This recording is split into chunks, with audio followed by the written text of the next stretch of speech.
मध्य प्रदेश की राजधानी भोपाल से बीके हिंदुस्तानी यूट्यूबर नेशनल मीडिया फाउंडेशन नई दिल्ली समूह पत्रकारिता परिषद नई दिल्ली आज नर्मदापुरम जिले की सिवनी मालवा तहसील के ग्राम पंचायत बाबरी पहुंचे, जहां पर मां नर्मदा का दक्षिण तट गऊ घाट पर आज अम्मास का अमृत स्नान करने के लिए आसपास के 135 गांव के लोग यहां पहुंच रहे हैं।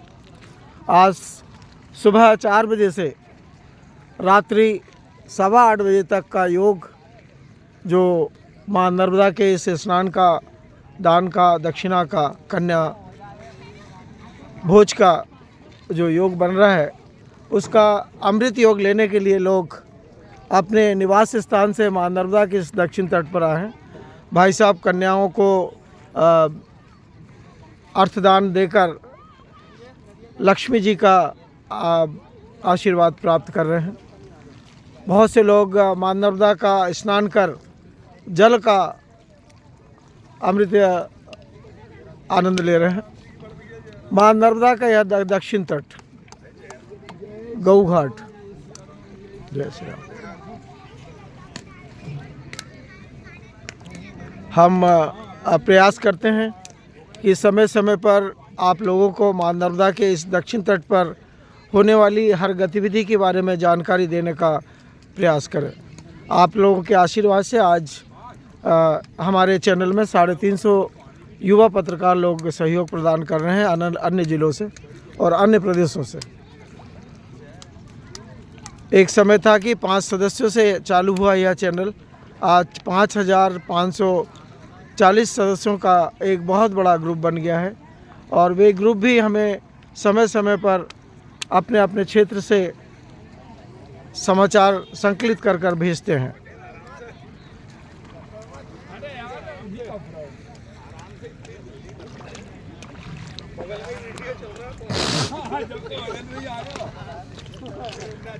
ठीक 10:05 पर हम अभी इस संकलन को आप तक प्रेषित करेंगे। चूँकि एसडीएम सिवनी मालवा आज विशेष तौर पर इस घाट के दौरे पे आ रही हैं, चूँकि मध्य प्रदेश सरकार के ने इस घाट को एक सुव्यवस्थित घाट बनाने के लिए करोड़ों रुपए का एक पैकेज देने का प्रस्ताव रखा है और उम्मीद है कि आज इस अम्मास के पर्व पर मध्य प्रदेश सरकार की तरफ से पंचायत विभाग को 3,90,00,000 रुपए ट्रांसफ़र होंगे और ऐसी सूचना मिल रही है कि यह काम उज्जैन की उस कंपनी को मिला है जिन्होंने सिवनी मालवा से बाबरी का सीसी रोड बनाया है। अग्रवाल कंपनी,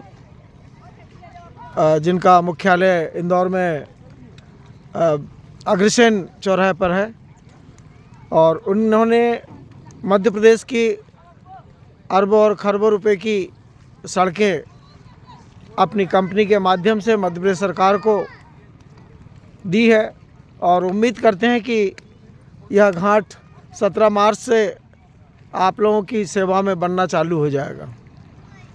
नव वर्ष में इस घाट के बनने की शुरुआत जो होने जा रही है, उसका मुख्य आधार ये स्नान करने वाले ही हैं। इनके स्नान करने से, मां नर्मदा की पूजा पाठ करने से मां में एक गौरवशाली योजना की बात सांसद प्रतिनिधियों में और विधायक प्रतिनिधियों में और मंत्री प्रतिनिधियों में आई।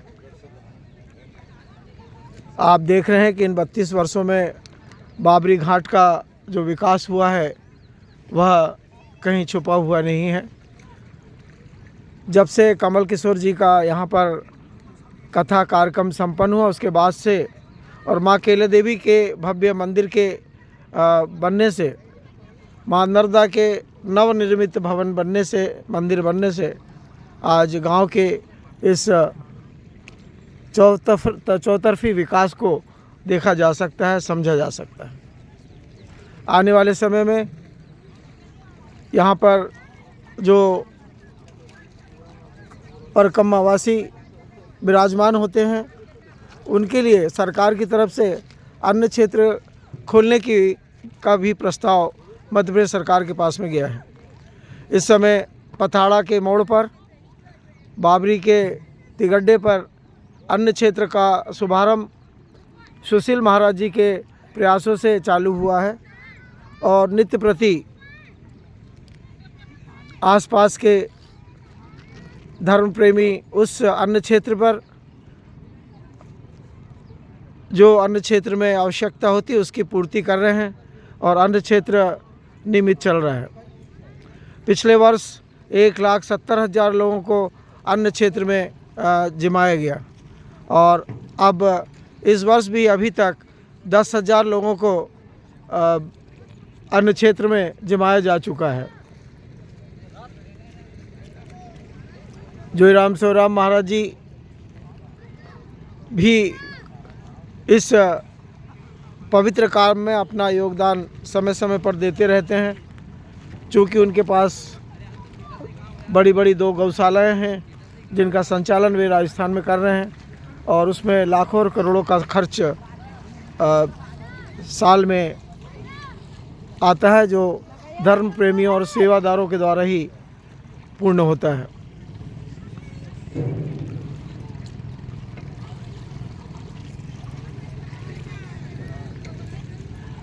चौदह तारीख से आवली घाट पर एक भव्य कथा का आयोजन किया जाना तय हुआ है। उसमें भी देश के जाने माने संत लोग पहुंचेंगे। हम अपने चैनल के माध्यम से उस आवली घाट के कथा कार्यक्रम के बारे में जानकारी दे चुके हैं और देने का प्रयास करेंगे। पास में ही नाव घाट भीमू ठेकेदार द्वारा संचालित किया जाने वाला अनुभवी कर्मचारियों के माध्यम से इस नाव घाट का संचालन किया जाता है। पास में ही रेत घाट जिसे पावर मैक कंपनी उचित गवर्नमेंट के जो नियम के अनुसार रेत का खनन कर आम जनता के निवास बनाने के लिए एवं शासकीय बिल्डिंगों के निर्माण के लिए उस रेत में अपना सहयोग प्रदान करती है पावर मैक कंपनी।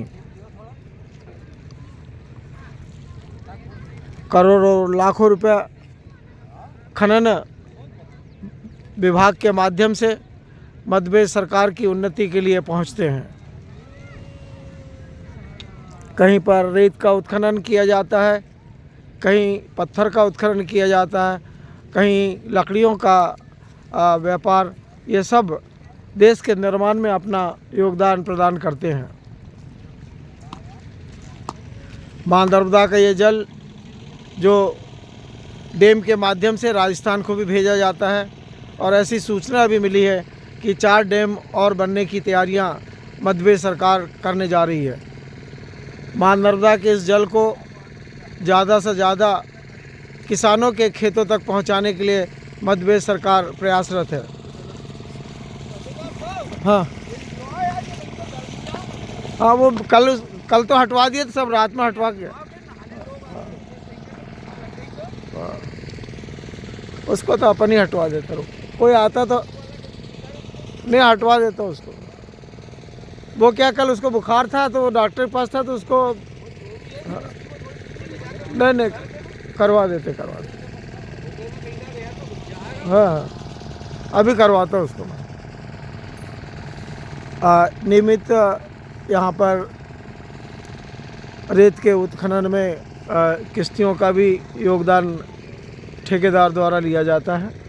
क्योंकि इस बार मां नर्मदा के दोनों तटों पर नदी के पहले उतर जाने के कारण रेत नहीं पहुंच पाई है, रेत आगे के घाटों पर पहुंची हुई है।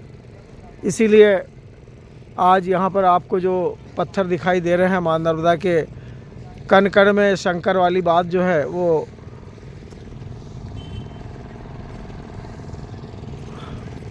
मौसम में ठंडक, नहाने के बाद में सभी लोग अग्नि माता का आनंद लेते हुए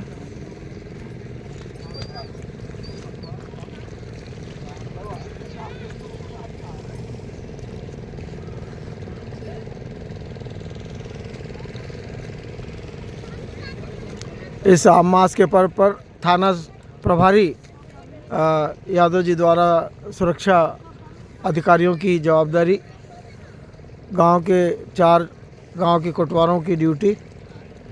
चूँकि आज ठंड का होने के कारण भीड़ कुछ कम है। उम्मीद है कि 10 से 11 के बाद में जनता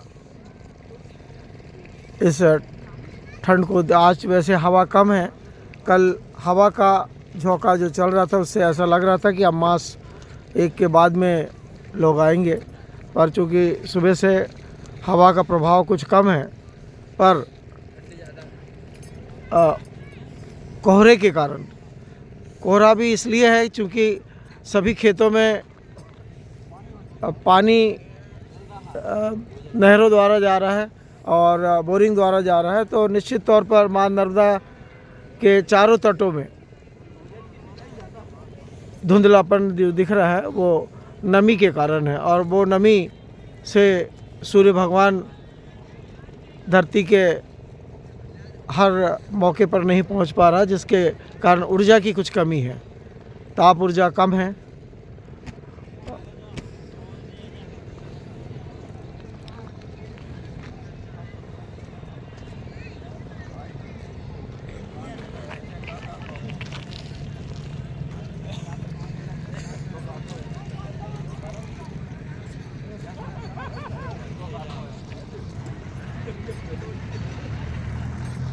इस मां नर्मदा के पावन तट पर, गऊ घाट पर धर्म प्रेमी गरीबों को भेंट दे रहे हैं, कन्याओं को भेंट दे रहे हैं, और मां नर्मदा का यह अमृत स्नान कर अपने परिवार के सुख शांति के लिए नर्मदे।